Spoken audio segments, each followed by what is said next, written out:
In today's video, I'm going to show you how to use Generative Fill to add objects in Artistly AI.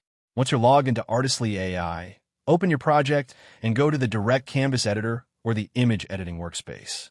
Next, upload or select the image you want to edit.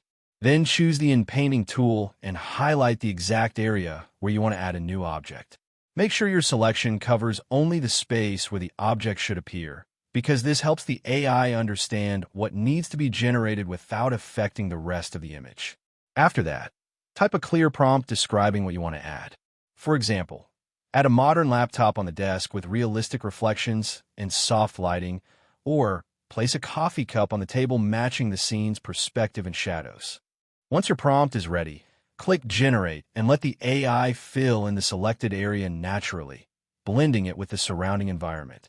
When it's done, review the result and check if the lighting, scale, and perspective match the original image. If something looks off, you can refine the selection or adjust the prompt and regenerate.